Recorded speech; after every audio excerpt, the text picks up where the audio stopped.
Options trading सीख कर करना चाहते हो और पैसा बनाना चाहते हो, लेकिन कोई भी नहीं बता रहा है कि कहां से शुरू करें। अगले 60 सेकंड में आपको एक क्लियर रोड मैप देने वाला हूं, तो ध्यान से सुनना। सबसे पहली चीज, open a demat account. Demat account एक तरीके का अकाउंट है जिससे आप शेयर्स में बाई सेल करते हो। ऑप्शंस में भी ट्रेड करने के लिए एक डीमैट अकाउंट नेसेसरी जरूर होता है। डीमैट अकाउंट 1 से 2 दिन में ओपन हो जाता है, बस आपको बेसिक केवाईसी डिटेल्स फिलअप करनी होती है। अगर आप बेस्ट ब्रोकर ढूंढ रहे हो तो इनमें से किसी भी ब्रोकर में आप अपना अकाउंट फ्री में ओपन करवा सकते हो। Second thing, read a lot. Option trading को बिना सीखे नहीं किया जा सकता। ये एक ऐसा माया जाल है जो आपके लाखों को करोड़ों भी कर सकता है और आपके करोड़ों को लाखों में भी ला सकता है। तो जहां से बन पाता है वहां से सीखिए, बुक्स पढ़िए, कोर्सेज करिए, मेंटरशिप कीजिए, वेबिनार्स देखिए, जिससे आप सीख सकते हैं वहां से सीखिए। लेकिन अगर आपको नहीं पता कि कहां से शुरुआत कर सकते हैं तो मेरे पास एक beginner to advance PDF book है। अगर आपको उसकी रिक्वायरमेंट है तो आप नीचे येस लिख दीजिए कॉमेंट्स में और फ्री ऑफ कॉस्ट वो मैं आपके डीएम में सेंड कर दूंगा। Third thing, start. Market trending होगा या फिर साइडवेज होगा, ये सबसे बड़ा कंफ्यूजन है।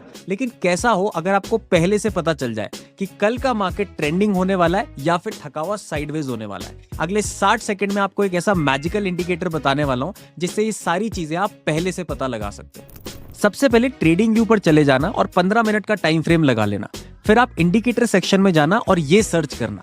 अब इसको लगाते ही ना आपके चार्ट पर इस तरीके की लाइंस आ जाएंगी। इसको देखकर आपको घबराना नहीं है। यहां से आपको इंडिकेटर की सेटिंग्स पर चले जाना है और ऊपर के 3 ऑप्शंस को छोड़कर बाकी सबको अनटिक कर देना है। फाइनली आप देख सकते हो कि आपका चार्ट एकदम क्लीन हो गया और स्क्रीन के ऊपर सिर्फ आपको ये ब्लू लाइंस देखने को मिलेंगी। देखो, ये लाइंस मार्केट खुलते ही आपके चार्ट पर ऑटोमेटिकली ड्रॉ हो जाएंगी। लेकिन मार्केट ट्रेंडिंग होगा या साइडवेज होगा, ये इनसे हम कैसे पता लगाएंगे, उसके लिए आपको ये चीज नोटिस करनी है। ध्यान देना, जिस भी दिन ये लाइंस वाइड है, यानी कि ये 3 लाइंस एक दूसरे से दूर है, उस दिन प्रोबेबिलिटी है कि मार्केट साइडवेज हो सकता है या फिर वॉलेटाइल रह सकता है। और जिस दिन अगर मार्केट बहुत बड़ा गैप डाउन मार दे और फिर मार्केट कंटिन्यूअस नीचे जाना शुरू कर दे, ये थोड़ा सा रिस्की सिनेरियो बन जाएगा। क्योंकि देखो, आप ढंग से समझो पोजीशंस को। प्रोपराइटरी ने पुट बाई किया हुआ है। पुट बाई का मतलब है कि वो मोमेंटम तो एक्सपेक्ट कर रहे हैं नीचे, लेकिन अगर वो मोमेंटम गैप से ही मिल जाए, अगर मुझे प्रॉफिट दिख रहा है गैप में, तो मैं क्या करूंगा, मैं मार्केट में होल्ड थोड़ी करूंगा। अगर मार्केट नीचे आता है और फिर उसके बाद ये वाला सेटअप बनाता है नीचे टूटने वाला, तो अब ये लो प्रोबेबिलिटी सिनेरियो हो जाएगा, क्योंकि ऑलरेडी उन लोगों को अपना प्रॉफिट दिख रहा होगा। तो जब उनको अपना प्रॉफिट दिखेगा तो जरूरी नहीं कि मार्केट यहाँ से और ज्यादा मोमेंटम क्रिएट करे। तो यहाँ पर मैं भले ही बियरिश साइड ही इंटरेस्टेड हूँ जब मार्केट बहुत बड़ा गैप डाउन कर दे, लेकिन मैं अपनी फुल क्वांटिटीज डिप्लॉय नहीं करूंगा। यहाँ पर मैं अपना रिस्क मैनेजमेंट थोड़ा सा टाइट करूंगा।